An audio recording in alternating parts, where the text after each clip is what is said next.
Now we request Mr. Chetan Singhai. Chetan Singhai is a Chief Consultant and Technical Secretary at NEP 2020 and Associate Professor, School of Social Sciences, Ramaiah University in Bangalore. Please share your thoughts, Mr. Chetan Singhai. Thank you. I think after we have heard such insights on the NEP, let me get to the topic directly so that we can have more time for discussion. So, as all the other distinguished members have highlighted the important aspects of the policy, I would like to also flag the insider perspective of the policy making itself, because the important dimension of the policy making process is very helpful for us to appreciate how the NEP itself evolved from its draft stage to the version that we have, which was approved on July 29, 2020. So I would like to make two quick points here. Firstly, the NEP, as we all know, at least a draft version, is an aspirational document which not only looks at what the education system ought to be in the next 40 years, but also reflects in retrospect on what was being focused or emphasized and what was not emphasized from the previous policies. That's one critical point I would like to highlight. Secondly, the policy making itself was so complex from August 2017 to around end of May 2019. The entire process is itself very interesting in its entirety.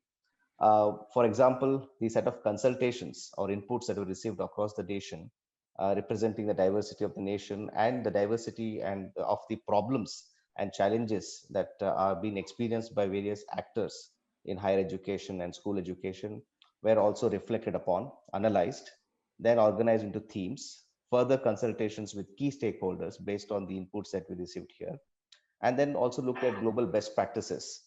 And when we say global best practices, it is not just the practices of the West per se, but also the immediate neighborhood, Bhutan and other nation states, which are in the immediate neighborhood. How do they engage with their policies and education system was also something which the technical secretariat was looking at, and the literature. One quick point here I would like to highlight is during this process, it was rather very difficult and a challenge to find India-based research on Indian issues of higher education, especially by Indians, but mostly coming from the West. I think that was one insight during this process. There are a lot of experiential insights, biographies of great experts and stalwarts working in this domain, but empirical research on this subject or issue was something which was not that easily available. However, having said that, the approach was this, and then the committee looked into the draft, and then the final version came. But this red line here, what is critical of this is that there was another committee which was formed to reflect, to analyze, to debate and deliberate on the comments received on the draft which was put in public domain. This is a very important component as an insider that one has to appreciate, that how not only consultations were held, suggestions were sorted or considered, but also further when the draft was in public domain, there were another multiple lakhs of comment suggestions which came, which helped in transforming the draft to what it is in the present form to some extent that we can see.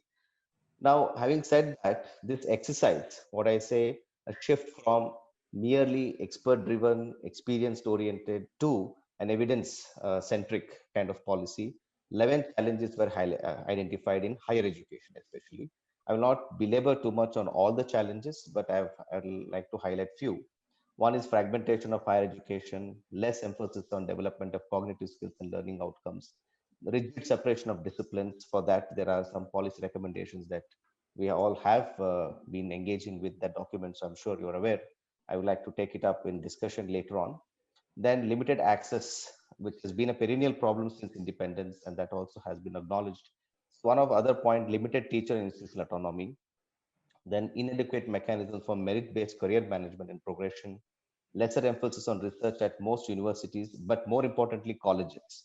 So there's a lot of layers in this challenge. There is lesser emphasis on research in colleges. There are many layers that one can unpack when we go deeper into this, but this is a major issue or a challenge.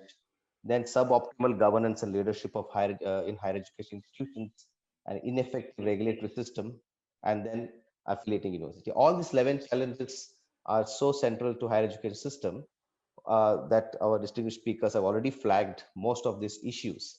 But one point I would like to kind of bring your attention here is that these challenges are challenges for majority of the institution, but there are very few what we call islands of excellence in the sea of mediocrity. Very few higher education institutions who have overcome these challenges and are able to engage in excellence in higher education. But the majority who are exposed to some of these problems, all of these problems. But what I feel is from the policy objective point of view, as well as from the systemic point of view, these are the three critical challenges out of those 11 challenges, which needs to have a clear implementation roadmap, and at the same time must have that will, as Professor Ramkesh has said, welcome, wait, and work approach to this. The addressing limited teacher institutional autonomy, suboptimal governance and leadership. I would be a little bit more stronger. Instead of ineffective regulatory system, I would call it disempowering regulatory system. So these three are kind of addressed in the policy, and at the same time, one has to reflect them as a complex triad, or at the same time also looking them as mutually inclusive but not exclusive phenomenon or challenges. Now, in terms of implementation, there is a 4D approach or a four-dimensional approach that one can look at. There has been few committees, expert groups, suggestions coming from the national and central government, very much in the spirit of the concurrent list of the constitution. And as Professor Ramkesh Sridhar mentioned, government of Karnataka and other remaining state, almost 17 states in the country today have constituted various committees and groups or task force to reflect on implementation mechanism for NEP. Then there is institutional dimensions that one has to reflect upon, especially the institutional development plans, which are very institutional centric in order to appreciate the recommendations of the NEP, and the individual, the overall perception that we carry in internalizing the NEP and its vision, and applying it to our own day-to-day routine and functions. But I'd rather here, instead of focusing all the four, I will emphasize more on the institutional aspect of implementation. In just next two slides, I will cover up the what I feel or what we should be doing at the institutional level, wherein at the current stage at which the policy is, we can already start implementing it, and especially at the institutional level. Firstly, we need to, every institution today have sufficient autonomy, I would say, to recognize, identify, and foster unique capabilities of each student, which again is a core aspect of NEP 2020 in order to ensure holistic development of students, like as we say, learner centric, and for the purpose of holistic development of the respective learner. So I think this we already have, and there are institutions which are already engaging in, but there are majority who can look at it and start internalizing it and implementing it their respective institution. Then second is flexibility, right? So in order to provide choice, so we do have choice based credit system which is in practice, but it has not seen its light of the day because there have been a lot of challenges in the way it has been implemented or practiced in majority of the institutions. Not, I would not say all, but majority of the institution. But currently we do have those systems and processes.